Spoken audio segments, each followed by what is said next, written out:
من العراق. تفضل.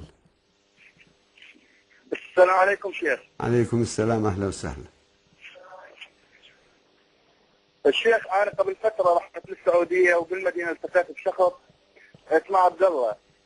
فبدأ ينكر علي هذا الاسم وقال هذا اسم نفس أسماء المسيح اللي يسمون عبد المسيح وغيرها من الأسماء. فجدال حول هذا الموضوع وبدأ يعطيني يعني مواضيع وآيات قرآنية حادثة.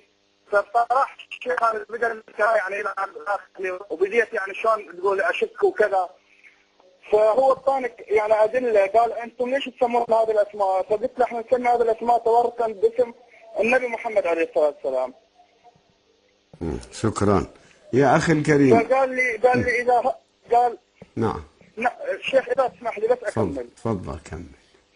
فقال قال هذا الذنب ان تسمون اسم باسم تبركا باسم النبي محمد عليه الصلاه والسلام هذا اعظم من الاول اللي انت بدايت به. فقلت له شلون؟ قلت له احنا ما نعبد النبي، يعني مو كانه يعني نعبد النبي. قال هذا اعظم. قال لقول الله سبحانه وتعالى الذين اتخذوا من دون الله اولياء ما نعبدهم الا ليقربونا الى الله زلفى. فقال لي هذه الايه القرانيه. فبدأ توحيد الله سبحانه وتعالى. قلت له أن نثبت أن الله سبحانه وتعالى هو الخالق، هو كذا، هو المدبر، هو المغيث. فقال هذا إذا كان هذا التوحيد فمشركين قريش هم أولى بالتوحيد.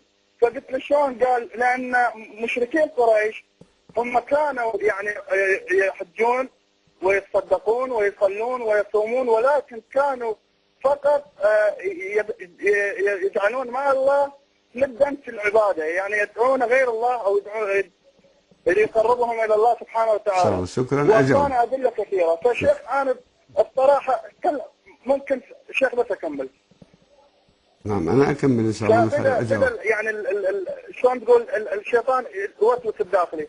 فقلت له يا شيخ قلت أنا أخذت أنا نفسي وإحنا العائلة كلها كنت جواب صريح عن رد هذه الشبهة، يا اما انا بريء من دين الشيعة ويعني اما اسمع جواب صريح، يا اما التجئ الى دين اهل السنه والجماعه، الى مذهب اهل السنه والجماعه.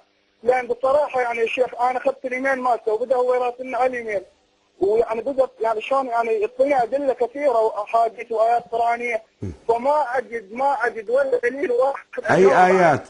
جاب لك آية فأنكحوا الثاني هذه الآية القرآنية ويعبدون من دون الله أو لا من أنكحوا الأيام والصالحين من عبادكم من عبادكم.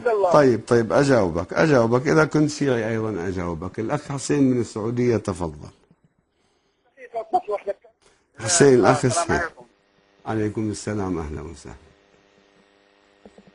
يا شيخ علي تفضل. أهلا وسهلا. السلام من المهجر. تفضل يا شيخ علي. تفضل. أهلا وسهلا. ممكن أقول السلام من المهدي ورحمة الله وبركاته؟ ممكن يعني الكلمة جايزة؟ السلام على ما أعرف ما سلام من المهدي ورحمة الله. سلام من المهدي.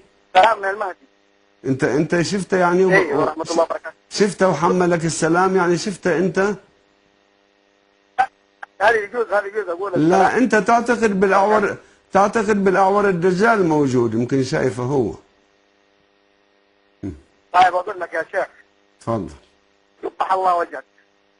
ما عندك كلام تقول هذا، لأنه هم يعتقدون بأن المهدي سلام الله عليه غير مولود، ما يصير شافه، لكنه عندهم الدجال عبد الله بن صيد حديثه صحيح ومولود وشافوه ويبقى ويظل حتى يطلع. إذن هو يعتقد بالدجال، هذا اللي شايفه هو الدجال. طيب وأما الأخ عبد النبي